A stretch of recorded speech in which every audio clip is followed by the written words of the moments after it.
Oh, I'm live then, right? I can see you. People can see my face. Okay, got it. I got a TV screen down here on my computer, so we're good. Wow. I am so excited. My name is Mike Healy. I am so excited to be hosting today's um, morning inspiration. And it actually kept me up last night and most of yesterday because I knew I had it scheduled for a while to do this. And I was excited to be invited and asked to be on here. So I'm going to try to keep my adrenaline a little low. Got up at 5:30 this morning and worked out already, took a bike ride, worked out on the weights. And I'm so excited. And I'm really happy to be able to share some stuff with you from my heart today that I think is going to help inspire you definitely with what we got going on in today's day and age and what we're seeing around the world. These are some crazy times and it's exciting. In my opinion, it's actually exciting to see what's probably about to happen. Man, I'm just watching these numbers crank up for you guys. I got some early risers. I know I got people from all over the world. A couple quick shout outs real quick. Make sure you get your boom gear. Got my mug and my swag on at the iBoom Hub. You can always go get all the information about meetings, events, and things like that at iBoom Hub. And don't forget, and I should plug this, hopefully I'll remember to plug this at the end also, is that the GMA, our man, Edwin Haynes, is going to be doing a training today. And from what I saw on one of the posts, the topic's going to be the 2020 plan, which is legendary in the industry, not just with, with these guys, but in the industry. A lot of people know what the 2020 plan is, and that's at 4 p.m. Central Standard Time. So make sure you adjust your times accordingly. People are probably going to put those in the chats and everything like that. So excited to talk to you today. So I know I don't have a ton of time on here. And like I said at the beginning, I want to talk to you from my heart. So real quick, just a little bit about my background is married to my wife, Stacy Healy. A lot of you seen her sometimes of the pictures and stuff like that. We were honored recently at the Houston event and with a lot of the other people out there. And it was an incredible time and so on. I've had about 23 years experience in networking and done a lot of things right, done a lot of things correctly or wrong and correctly. And I think I've learned quite a bit that what I want to do today is share with you some of these things that I think are going to help you, okay? Now, one of the things that I wanted to talk to you about is I want to kind of come at this from a different angle to kind of inspire you, okay? To kind of help you with where the current situation is. And I remember years and years ago, that when I got involved in business and in networking, it was something completely out of my comfort zone. I was in the bar business years ago. I was a bouncer and bartender. I did that for like 8 years. And then I got involved in the industry. And it wasn't just about the money. In most cases, a lot of people, they look at the money, yeah, grabs your attention.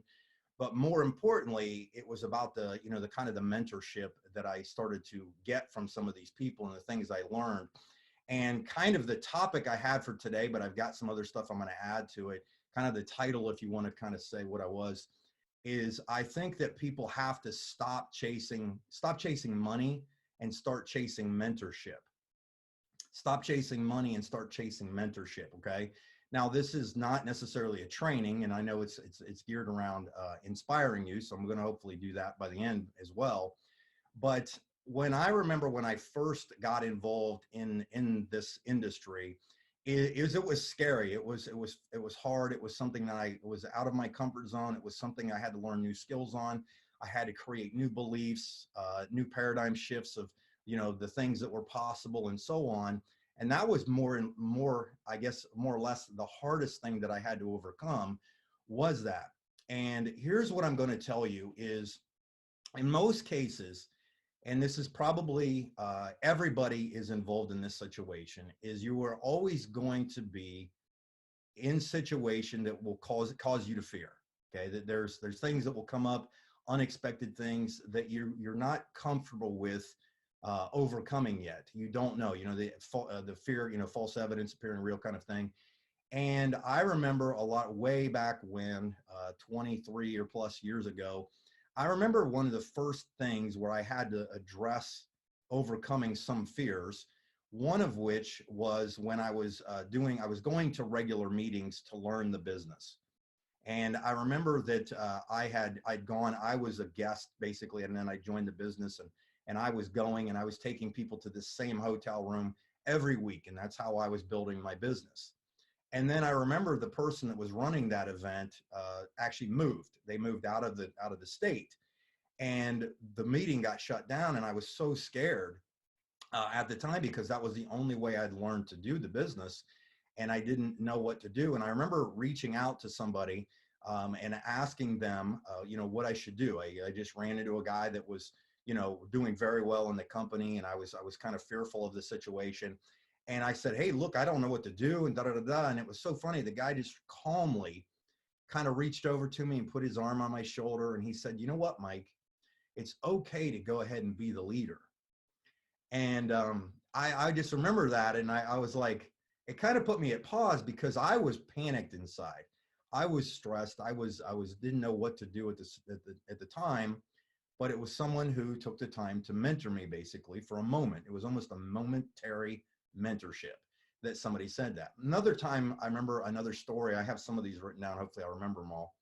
I remember another time when I got fearful of how my business wasn't growing at the time. I remember this was years and years ago, and I got pretty stressed out about it, and I thought I was doing the things, and so on. And I knew deep down that I probably was, and I hadn't really adapted to the skills, and I wasn't going to the events and things like that.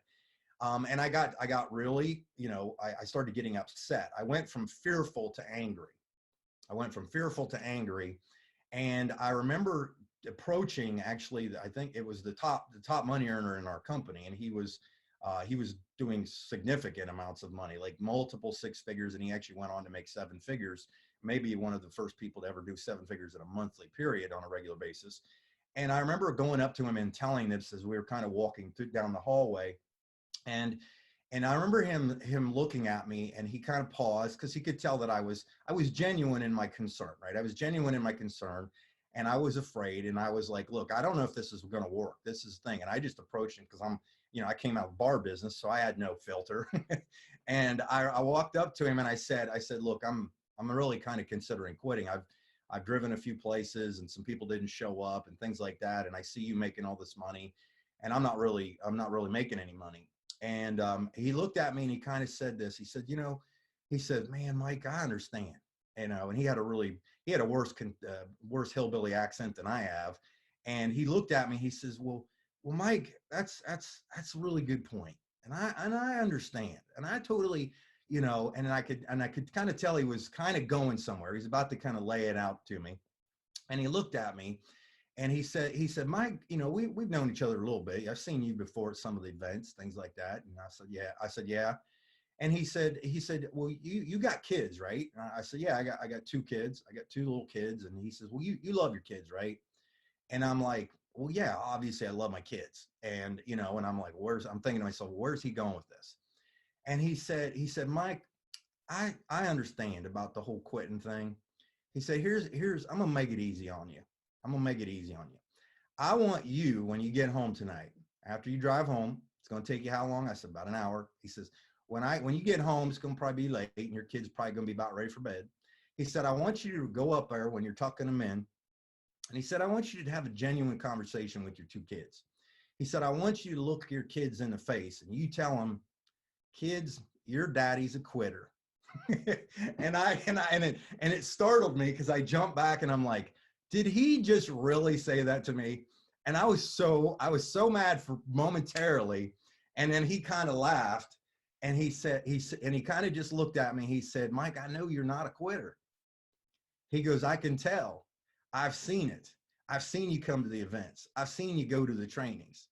He said, I know, and I somehow I picked up his hillbilly accent during this. And I said, man, I said, you're right. You're right. And I remember I went home, and instead of having the conversation telling my kids that I was a quitter, I remember I doubled down on what I was doing instead. And it changed. It worked out for me. It was a completely different scenario of what I had. Okay. Now, here's something. I'm going to switch gears a little bit at you, is because I wrote this down, and I thought it was important to remember. Is I have I think there's also a lot of people, there's turning points that you're going to have in your business and in your life. Okay, everybody is going to be faced with that scenario, that situation where it looks inevitable. It looks like, you know, you're up against it, right? You're up against it. There's no way of retreat and so on. And there's some incredible stories about out there that I would highly recommend you read. Like one of the best stories I ever heard about that scenario was that Art Williams, A.L. Williams. A lot of you guys are familiar with Art Williams. He created a massive insurance company, and you know he came from nothing, basically, school teacher, football coach, and so on. And in his book, all you can do is all you can do, but all you can do is enough. One of the stories he talks about is these guys that were in the I can't remember what military conflict it was off the top of my head, but he told this story about burning their bridges, and that they were an undermanned, underfed, you know, destitute group of soldiers that had been fighting this war. I don't remember if it was Revolutionary War or anything like that. And the story goes, and this is a true story. That's what makes it so amazing. Is the true story was that these soldiers got to the point that they had gone to where that they were like the boats and the bridges were right there that they had crossed. That if they didn't, if they had two options, that they fought, you know, against the enemy that had they were overmanned. Okay, they had more troops than they did, and these guys were running out of food, clothing, ammo, things like that. But they all had families. They all had families, obviously. Okay, they had given up. If you think about a soldier, the significant sacrifice they're willing to take for family and friends. You can't do those kind of things without having the intestinal fortitude and the heart of love to go after, to do those type of things. And they were against the tyranny, right? And the story goes that the general basically gave them the ultimatum that we've got two options, man. We can either face this enemy with a new vigor, or, you know, we can retreat. And they collectively made the decision. Basically, the general gave the order that they burned their boats, and basically burning the boats gave them the situation that there was absolutely no retreat, that they either went, or they were going to win the scenario, win the battle, or they were going to die. And I remember the impact that story had on me, because I actually read it not too long after that scenario of the situation of when I was wanting to quit. Another story that I remember this happened to me. This was a few years after this, and I've got obviously plenty of these, and I could go on there. But what happened was, oh, that's when it started. Okay, so Stacy told me, my wife, she came in and told me that it basically stopped the broadcast on there when I told my kids that I was a quitter. And I was basically telling a story. Some of you on Zoom are going to hear this again potentially. Is that I was basically talking about you know, burning your bridges and not being a quitter kind of thing. One of the things that helped that I also heard my pastor say that this really changed me. Okay. And he said during things, because my pastor is also an entrepreneur and things like that. And I respect him. I started to go to this church and respected him from the business I knew he'd done before. And then it just turned out that he happened to be a pastor. And that, you know, then here we are 23 years later, I've been going to the same facility. And I remember he said something that was really eye-opening to me, and that I really had to take to heart. He said that if you're not doing the hardest thing that you've ever done, you're not growing. And that was so significant for me in my life, because a lot of people, it's extremely easy to be complacent. It's extremely easy to go with the flow and become normal. And if you look at like lakes or ponds that become stagnant, meaning that the water is not flowing through. If there's a stream that is typically not feeding it and pushing water through it, it can become stagnant to the point that things in there get either overpopulated or die. Like the algae can grow to the point that it will actually shut off the light in the water and kill a bit of the, you know, what do you call aqua life, the marine life, not aqua life, holy smokes, the marine life that happens to be in there. And I remember that I remember hearing that story of of, if you're not doing the hardest thing you've ever done, then you're probably not going to grow. Okay. And I remember I had to adopt those things. Okay. So the other thing that I thought about, and this is kind of where I wanted to really go with my conversation today, is for some reason, this just had popped into my head over the last, 12 hours thinking about doing this call. And, to me, being a little nervous about doing it and stuff like that. I mean, I know everybody sees me on videos and YouTubes and stuff like that, and it looks like I got it together, but in most cases, I'm just as nervous as everybody else out there. But I remember in my head, I kept thinking about this, about the fear situation that everybody is basically having to deal with out there. And what came into my mind, the scenario that I kept thinking about was what would future Mike tell me at this moment? And it just popped into my head. I think I was working out yesterday. I was listening to, I was cranking some metal or something. I'm kind of a metalhead, and you probably wouldn't guess that. But as I talk about pastors, and now I'm a metalhead, and I have a little hip hop in there because my kids got me. I'll listen to that too. But anyhow, and I started thinking about future Mike, and it was kind of dumb and dorky. And I was thinking like, well, how in the heck would I incorporate that? Well, it just kept running through my head, a future Mike. And so what I want to do is I want to kind of change scenarios here and have a conversation for you, or a conversation with you like this, is what would happen right now if your successful self, your ideal self just showed up right now in your living room, your house, wherever, your office, wherever you might be watching this, and had a conversation with you. Okay, what would they be saying to you? And I started thinking to myself this. And so we're going to go here's me going future self on you. Okay? Here's my future Mike talking to current Mike right now. So, hey, oh man, Mike, I am so proud of what you've been doing. I know it's been tough. I know a lot of people didn't believe in you. I know a lot of times it got hard. I know that you got discouraged. I know that it was confusing a lot of times, and you didn't know what to do. But I remember that time though, that you heard that phrase of seeking out mentorship versus money. The cool part is, Mike, when you did that, you actually acted on it. And do you remember the mentors that were put in your path that you'd asked for? Do you remember how you learned from some of the top people in the world because you just didn't go with the flow? And I am so proud of what you've done right there. That is amazing. It's been awesome. Oh, the other thing I wanted to remind you of is, for some crazy reason, we still laugh about it today, being in the future. A lot of us do, remember these things. But there was this crazy toilet paper shortage, and everybody kind of freaked out about it. But it's not about the toilet paper that I wanted to mention. I wanted to mention to you about how proud I was that instead of hoarding all that stuff, you helped that elderly lady with what you had in your basket.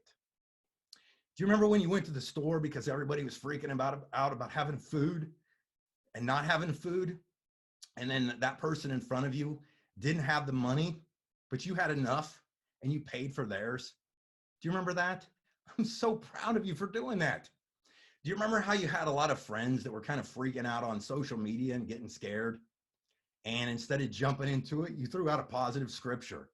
Remember how you posted that thing about, I know the plans I have for you, plans to prosper you and to give you a good hope and a good future. So excited that you did that. Do you remember that phone call you made because you had some people that you didn't know what was going to happen, basically because of all the fear mongering and everything, but you called and you touched base with them. You comforted them in their time, and you led them to things that they could listen to or hear. Do you remember how you got so discouraged and everybody thought that the world was going to collapse, but you plugged into the people that were going somewhere, that had a good vision and a good future and a good hope, and they taught you things that you'd never thought you were going to learn, and you were so excited about that? I just came here just briefly to tell you how proud I am of you.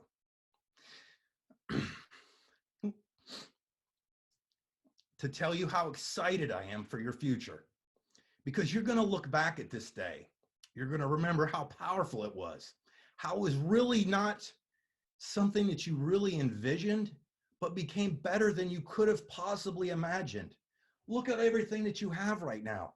Look at all these things that you've dreamt about, the peace that you have, the happiness that you have, the family that you now have, the people that you've been able to bless. Do you realize that if you would have looked back at that future and bought into the fear and the mongering that they had going on, that you never would able to be, you never would have been able to buy that car for that person that you blessed them with? Do you know that church you donated to help them in their time of need? So proud of you for doing that. I'm so happy that you were able to do those things. But I'm going to tell you this right now. It might not look good at the moment, but you're going to be very excited about the outcome, because I'm telling you, I'm sitting here right now telling you from the future that things are going to work out, that things are going to be better. Things, in fact, are going to be better than you possibly could have imagined. And I'm so proud of you. And I just wanted to tell you that, because if you'll do today what others won't, you will live tomorrow like others can't. So future Mike, boom, boom. Anyhow, I just wanted to tell you guys that it has been an absolute pleasure to be part of this company, iBuumerang.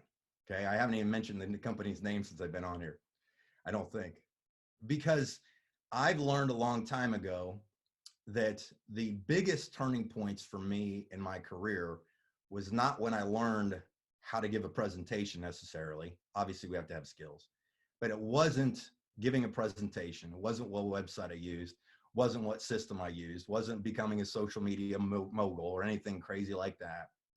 It was the friendships, the relationships, the community, and the culture that I sought out. But most importantly, I believe the biggest turning points that you'll see in your career and that are going to change your life are going to be the people that you choose as mentors. And you got to be careful as to who you choose. I mean, I remember my first guy I mentioned in the very first couple stories was never take financial advice from someone you don't want to be like financially. And if you look at what this company has, we've got the best of the best. I mean, to be this early, to be surrounded by the people that have the leadership that we have, it's mind-boggling. I didn't join this company, and I'm not making a pitch on this company because I know it's a motivation, and I should be done talking. I don't know what time it is or anything like that, but I didn't join for the comp plan or the money, because I've got enough skills, and most of you have enough skills to make money anywhere. I joined for the leadership. I joined for being mentored. I joined for the vision.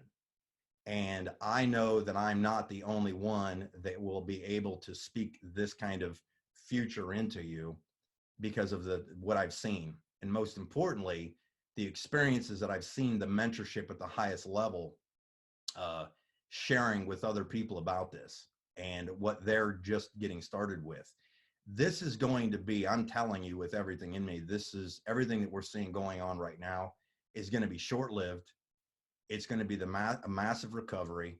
And I believe we're going to go into a time of our lives that are unprecedented in blessing and family and prosperity, to the point, and not just financially, obviously, but most people's greatest relationships are built through adversity.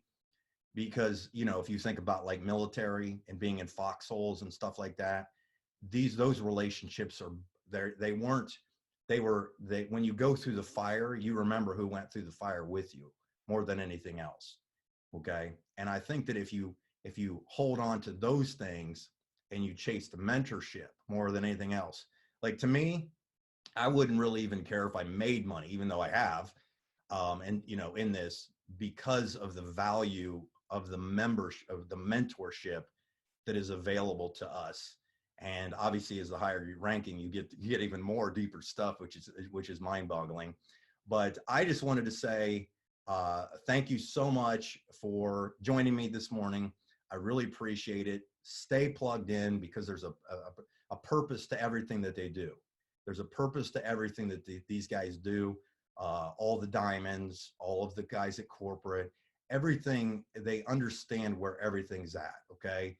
So make sure that you're listening to the proper mentorship and not the people that might not be at that level. There's a reason they're not at that level yet. I'm not saying that their fears are not warranted potentially, but how you address those things is what's going to give you future Mike or future you to be able to speak to you from the future to where you're at today and give you a positive future and a positive hope. Okay. So thank you very much for getting on here. I appreciate it. Make sure you guys plug into GMA Edwin Haynes, because you're going to get mentored by one of the best in the industry. So thank you guys. Appreciate it. And we'll see you at the top. Thanks.